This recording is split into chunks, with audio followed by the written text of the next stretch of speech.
जय श्री सत्यनारायण भगवान। भगवान विष्णु की पूजा कई रूपों में की जाती है। उनमें से भगवान का सत्यनारायण स्वरूप इस कथा में बताया गया है। कार्तिक पूर्णिमा के दिन सत्यनारायण भगवान का व्रत रखने का विधान है। इस व्रत में लोगों को भगवान विष्णु का आशीर्वाद मिलता है और सभी प्रकार की समस्याओं से मुक्ति मिलती है। साथ ही लोगों को मनचाही मनोकामना पूरी होने का आशीर्वाद भी मिलता है।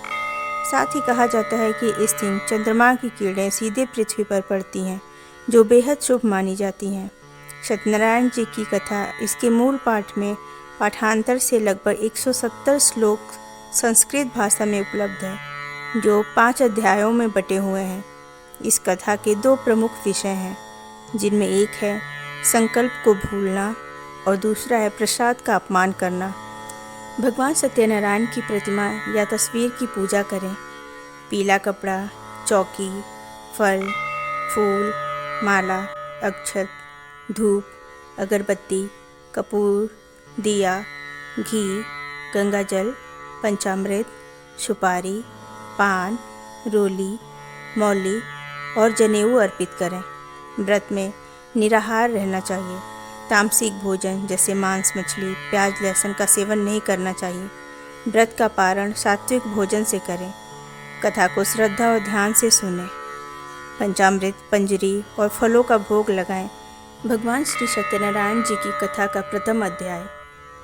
एक समय की बात है, नैशिरण्य तीर्थ में सौनिकादि 88,000 ऋषियों ने श्री सूत जी से पूछा, हे प्रभु, इस कलयुग में वेद विद्या रहित मनुष्यों को प्रभु भक्ति किस प्रकार मिल सकती है तथा उनका उद्धार कैसे होगा।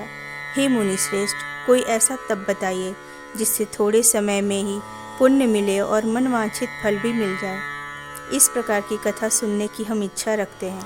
सर्वशास्त्रों के ज्ञाता सूत जी बोले, हे वैष्णव में पूज्य, आप सभी ने प्राणियों के हित की बात पूछी है, इसलिए मैं एक ऐसे श्रेष्ठ व्रत को आप लोगों को बताऊंगा जिसे नारद जी ने लक्ष्मी नारायण जी से पूछा था और लक्ष्मीपति ने मुनिश्रेष्ठ नारद जी से कहा था।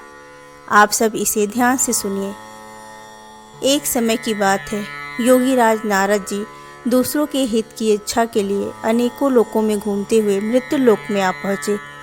यहाँ उन्होंने अनेक योनियों में जन्मे प्रायः सभी मनुष्यों को अपने कर्मों द्वारा अनेकों दुखों से पीड़ित देखा। उनका दुख देखकर नारद जी सोचने लगे कि कैसा यत्न किया जाए जिसके करने से निश्चित रूप से मानव के दुखों का अंत हो जाए। इसी विचार पर मनन करते हुए वह विष्णु लोक में गए। वहाँ वह देवों के ईश भगवान नारायण की स्तुति करने लगे, जिनके हाथों में शंख, चक्र, गदा और पद्म थे।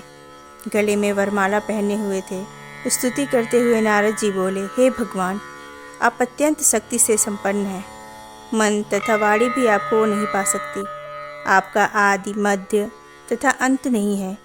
निर्गुण स्वरूप सृष्टि के कारण भक्तों के दुख को दूर करने वाले आपको मेरा नमस्कार है।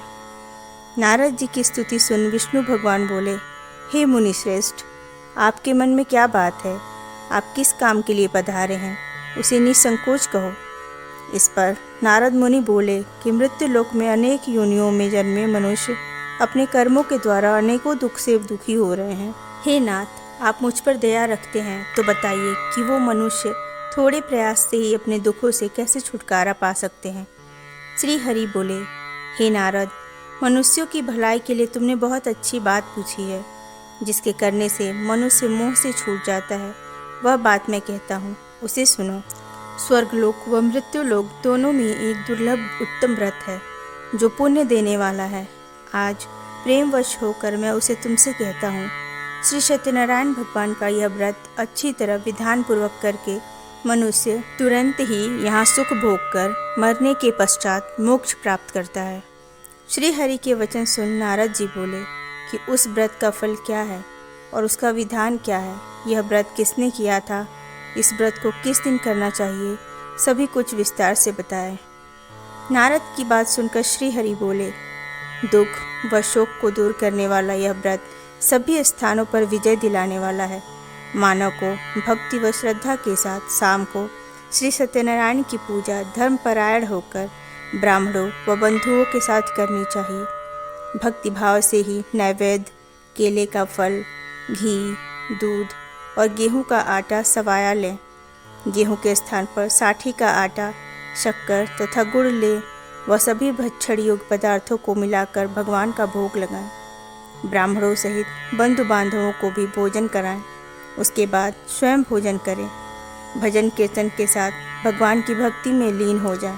इस तरह से सत्यनारायण भगवान का यह व्रत करने पर मनुष्य की सारी इच्छाएं निश्चित रूप से पूरी होती हैं। इस कली काल अर्थात कलियुग में मृत्यु लोक में मोक्ष का यही एक सरल उपाय बताया गया है। श्री सत्यनारायण भगवान की कथा का प्रथम अध्याय संपूर्ण हुआ। श्री सत्यनारायण भगवान की कथा का द्वितीय अध्याय। सूत जी बोले, हे ऋषियों, जिसने पहले समय में इस व्रत को किया था उसका इतिहास कहता हूँ, ध्यान से सुनो। सुंदर काशीपुरी नगरी में एक अत्यंत निर्धन ब्राह्मण रहता था। भूख प्यास से परेशान वह धरती पर घूमता रहता था। ब्राह्मणों से प्रेम करने वाले भगवान ने एक दिन ब्राह्मण का वेश धारण कर उसके पास जाकर पूछा, हे विप्र, नित्य दुखी होकर तुम पृथ्वी पर क्यों घूमते हो? दीन ब्राह्मण बोला, मैं निर्धन ब्राह्मण हूँ, भिक्षा के लिए धरती पर घूमता हूँ। हे भगवान, यदि आप इसका कोई उपाय जानते हो तो बताइए। वृद्ध ब्राह्मण कहता है कि सत्यनारायण भगवान मनोवांछित फल देने वाले हैं, इसलिए तुम उनका पूजन करो। इसे करने से मनुष्य सभी दुखों से मुक्त हो जाता है। वृद्ध ब्राह्मण बनकर आए सत्यनारायण भगवान उस निर्धन ब्राह्मण को व्रत का सारा विधान बताकर अंतर ध्यान हो गए। ब्राह्मण मन ही मन सोचने लगा कि जिस व्रत को वृद्ध ब्राह्मण करने को कह गया है मैं उसे जरूर करूँगा। यह निश्चय करने के बाद उसे रात में नींद नहीं आई। वह सवेरे उठकर सत्यनारायण भगवान के व्रत का निश्चय कर भिक्षा के लिए चला गया। उस दिन निर्धन ब्राह्मण को भिक्षा में बहुत धन मिला, जिससे उसने बंधु बांधवों के साथ मिलकर श्री सत्यनारायण भगवान का व्रत संपन्न किया। भगवान सत्यनारायण का व्रत संपन्न करने के बाद वह निर्धन ब्राह्मण सभी दुखों से छूट गया और अनेक प्रकार की संपत्तियों से युक्त हो गया। उसी समय से यह ब्राह्मण हर माह इस व्रत को करने लगा। इस तरह से सत्यनारायण भगवान के व्रत को जो मनुष्य करेगा वह सभी प्रकार के पापों से छूटकर मोक्ष प्राप्त करेगा। जो मनुष्य इस व्रत को करेगा वह सभी दुखों से मुक्त हो जाएगा। सूत जी बोले कि इस तरह से नारद जी से नारायण जी का कहा हुआ श्री सत्यनारायण व्रत को मैंने तुमसे कहा। हे विप्रो, मैं अब और क्या कहूँ? ऋषि बोले, हे मुनिवर, संसार में उस विप्र से सुनकर और किस किसने इस व्रत को किया, हम सब इस बात को सुनना चाहते हैं।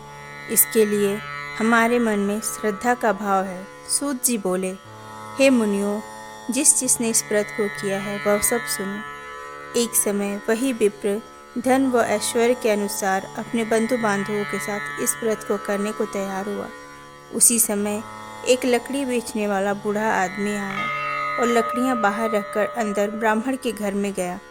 प्यास से दुखी वह लकड़हारा उनको व्रत करते देख विप्र को नमस्कार कर पूछने लगा कि आप यह क्या कर रहे हैं तथा इसे करने से क्या फल मिलेगा, कृपया मुझे भी बताएं। ब्राह्मण ने कहा कि सब मनोकामनाओं को पूरा करने वाला यह श्री सत्यनारायण भगवान का व्रत है। इनकी कृपा से ही मेरे घर में धन धान्य आदि की वृद्धि हुई है। विप्र से सत्यनारायण व्रत के बारे में जानकर लकड़हारा बहुत प्रसन्न हुआ। चरणामृत लेकर वह प्रसाद खाने के बाद वह अपने घर गया। लकड़हारे ने अपने मन में संकल्प किया कि आज लकड़ी बेचने से जो धन मिलेगा उसी से श्री सत्यनारायण भगवान का उत्तम व्रत करूँगा।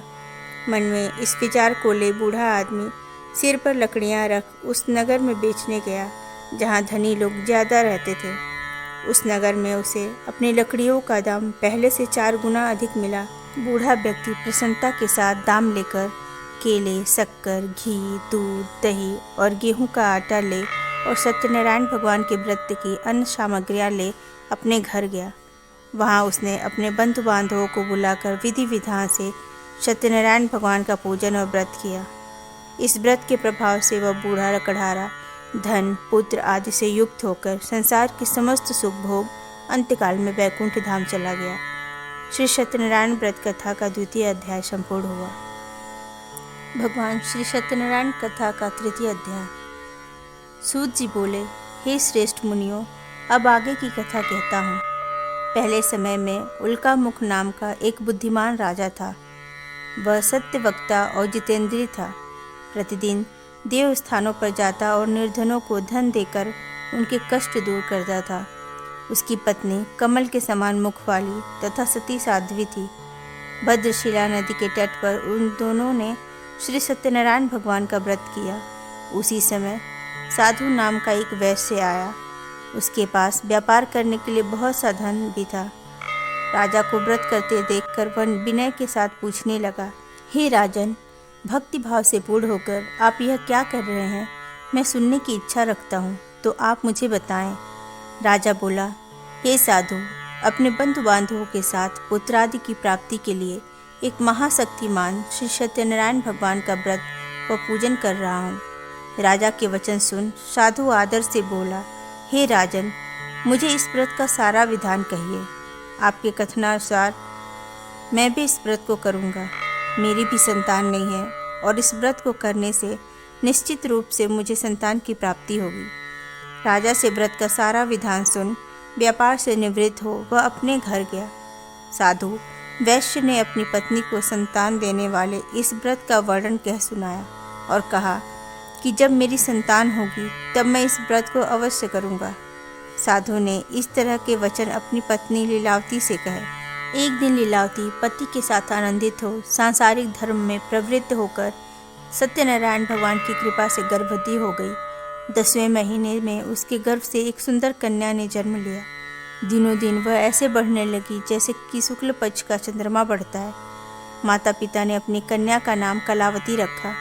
एक दिन लीलावती ने मीठे शब्दों में अपने पति को याद दिलाया कि आपने सत्यनारायण भगवान के जिस व्रत को करने का संकल्प किया था उसे करने का समय आ गया है। आप इस व्रत को करिए। साधु बोला कि हे प्रिय, इस व्रत को मैं उसके विवाह पर करूँगा। इस प्रकार अपनी पत्नी को आश्वासन देकर वह नगर को चला गया। कलावती पिता के घर में रह दिनों दिन बड़ी होने लगी। साधु ने एक बार नगर में अपनी कन्या को सखियों के साथ देखा तो तुरंत ही दूत को बुलाया और कहा कि मेरी कन्या के योग्य वर देख कर आओ। साधु की बात सुनकर दूत कंचन नगर में पहुंचा और वहां देखभाल कर लड़की के सुयोग्य वाणिक पुत्र को ले आया। सुयोग्य लड़के को देख साधु ने बंधु बांधवों को बुलाकर अपनी पुत्री का विवाह कर दिया। लेकिन दुर्भाग्य की बात यह है कि साधु ने अभी भी श्री सत्यनारायण भगवान का व्रत नहीं किया। इस पर श्री भगवान क्रोधित हो गए और श्राप दिया कि साधु को अत्यधिक दुख मिले। अपने कार्य में कुशल साधु बनिया जमाई को लेकर समुद्र के पास स्थित होकर रत्नासारपुर नगर में गया। वहां जाकर दामाद ससुर दोनों मिलकर चंद्रकेतु राजा के नगर में व्यापार करने लगे। एक दिन भगवान सत्यनारायण की माया से एक चोर राजा का धन चुराकर भाग रहा था। उसने राजा के सिपाहियों को अपना पीछा करते देख चुराया हुआ धन वहां रख दिया जहां साधु अपने जमाई के साथ ठहरा हुआ था। राजा के सिपाहियों ने साधु वैश्य के पास राजा का धन पड़ा देखा तो वह ससुर जमाई दोनों को बांधकर प्रसन्नता से राजा के पास ले गए और कहा कि उन दोनों चोरों को हम पकड़ लाए हैं, आप आगे की कार्रवाई की आज्ञा दें। राजा की आज्ञा से उन दोनों को कठिन कारावास में डाल दिया गया और उनका सारा धन भी उनसे छीन लिया गया। श्री सत्यनारायण भगवान के श्राप से साधु की पत्नी भी बहुत दुखी हुई। घर में जो धन रखा था उसे चोर चुरा ले गए। शारीरिक तथा मानसिक पीड़ा व भूख प्यास से अति दुखी हो अन्न की चिंता में कलावती एक ब्राह्मण के घर गई। वहाँ उसने श्री सत्यनारायण भगवान का व्रत होते देखा। फिर कथा भी सुनी। वह प्रसाद ग्रहण कर रात को घर वापस आई। माता ने कलावती से पूछा कि हे पुत्री, अब तक तुम कहाँ थी? तेरे मन में क्या है? कलावती ने अपनी माता से कहा, हे माता, मैंने एक ब्राह्मण के घर में श्री सत्यनारायण भगवान का व्रत देखा है। कन्या के वचन सुन लीलावती भगवान के पूजन की तैयारी करने लगी। लीलावती ने परिवार व बंधुओं सहित सत्यनारायण भगवान का पूजन किया और उनसे वर मांगा कि मेरे पति तथा जमाई शीघ्र घर आ जाए। साथ ही यह भी प्रार्थना की कि हम सबका अपराध क्षमा करें। श्री सत्यनारायण भगवान इस व्रत से संतुष्ट हो गए और राजा चंद्रकेतु को सपने में दर्शन देकर कहा, हे राजन, तुम उन दोनों वैश्यों को छोड़ दो और तुमने उनका जो धन लिया है उसे वापस कर दो। अगर तुमने ऐसा नहीं किया तो मैं तुम्हारा धन, राज्य व संतान सभी को नष्ट कर दूंगा। राजा को यह सब कहकर भगवान अंतर्ध्यान हो गए। प्रातःकाल सभा में राजा ने अपना सपना सुनाया। फिर बोले कि वणिक पुत्रों को कैद से मुक्त कर सभा में लाओ। दोनों ने आते ही राजा को प्रणाम किया। राजा मीठी बाड़ी में बोला, हे महानुभाव, भाग्यवश ऐसा कठिन दुख तुम्हें प्राप्त हुआ है, लेकिन अब तुम्हें कोई भय नहीं है। ऐसा कह राजा ने उन दोनों को नए वस्त्राभूषण भी पहनाए और जितना धन उनका लिया था उनसे दुगुना धन वापस कर दिया। दोनों वैश्य अपने घर को चल दिए। श्री सत्यनारायण भगवान व्रत कथा का तृतीय अध्याय संपूर्ण हुआ। भगवान श्री सत्यनारायण व्रत कथा चतुर्थ अध्याय। सूत जी बोले, वैश्य ने मंगलाचार कर अपनी यात्रा आरंभ की और अपने नगर की ओर चल दिए। उनके थोड़ी दूर जाने पर एक डंडी वेशधारी श्री सत्यनारायण ने उनसे पूछा, हे साधु, तेरी नाव में क्या है? अभिवाड़ी बड़ी खस्ता हुआ बोला, हे डंडी, आप क्यों पूछते हो? क्या धन लेने की इच्छा है? मेरी नाव में तो बेल व पत्ते भरे हुए हैं। वैश्य के कठोर वचन सुन भगवान बोले, तुम्हारा वचन सत्य हो। डंडी ऐसे वचन कह वहाँ से दूर चले गए। कुछ दूर जाकर समुद्र के किनारे बैठ गए। डंडी के जाने के बाद साधु वैश्य ने नित्य क्रिया के पश्चात नाव को ऊंची उठते देखकर अचंभा माना और नाव में बेल पत्ते आदि देख वह मूर्छित हो जमीन पर गिर पड़ा। मूर्छा खुलने पर वह अत्यंत शोक में डूब गया। तब उसका दामाद बोला कि आप शोक ना मनाएं, यह डंडी का शाप है, इसलिए हमें उनकी शरण में जाना चाहिए, तभी हमारी मनोकामना पूरी होगी। दामाद की बात सुनकर वह डंडी के पास पहुंचा और अत्यंत भक्तिभाव से नमस्कार करके बोला, मैंने आपसे जो असत्य वचन कहे थे उनके लिए मुझे क्षमा दें। ऐसा कहकर महान शोकातुर हो रोने लगा। तब डंडी भगवान बोले, हे वणिक पुत्र, मेरी आज्ञा से बार बार तुम्हें दुख प्राप्त हुआ, तू मेरी पूजा से विमुख हुआ। साधु बोला, हे भगवान, आपकी माया से ब्रह्मा आदि देवता भी आपके रूप को नहीं जानते, तब मैं अज्ञानी कैसे जान सकता हूँ? आप प्रसन्न होइए, अब मैं सामर्थ्य के अनुसार आपकी पूजा करूँगा। मेरी रक्षा करो और पहले के समान नौका में धन भर दो। साधु वैश्य के भक्तिपूर्वक वचन सुनकर भगवान प्रसन्न हो गए और उसकी इच्छा अनुसार वरदान देकर अंतर्ध्यान हो गए। ससुर जमाई जब नाव पर आए तो नाव धन से भरी हुई थी। फिर वही अपने अन्य साथियों के साथ सत्यनारायण भगवान का पूजन कर अपने नगर को चल दिए। जब नगर के नज़दीक पहुँचे तो दूत को घर पर खबर करने के लिए भेज दिया। दूत साधु की पत्नी को प्रणाम कर कहता है कि मालिक अपने दामाद सहित नगर के निकट आ गए हैं। दूत की बात सुन साधु की पत्नी लीलावती ने बड़े हर्ष के साथ सत्यनारायण भगवान का पूजन कर अपनी पुत्री कलावती से कहा कि मैं अपने पति के दर्शन को जाती हूँ, तू कार्य पूर्ण कर शीघ्र आ जा। माता के ऐसे वचन सुन कलावती जल्दी से प्रसाद छोड़ अपने पति के पास चली गई। प्रसाद की अवज्ञा के कारण श्री सत्यनारायण भगवान रुष्ट हो गए और नाव सहित उसके पति को पानी में डुबो दिया। कलावती अपने पति को वहां न पाकर रोती हुई जमीन पर गिर गई। नौका को डूबा हुआ देख व कन्या को रोता देख साधु दुखी होकर बोला कि हे प्रभु, मुझसे तथा मेरे परिवार से जो भूल हुई है उसे क्षमा करें। साधु के दीन वचन सुनकर श्री सत्यनारायण भगवान प्रसन्न हो गए और आकाशवाणी हुई, हे साधु, तेरी कन्या मेरे प्रसाद को छोड़कर आई है, इसलिए उसका पति अदृश्य हो गया है। यदि वह घर जाकर प्रसाद खाकर लौटती है तो इसे इसका पति अवश्य मिलेगा।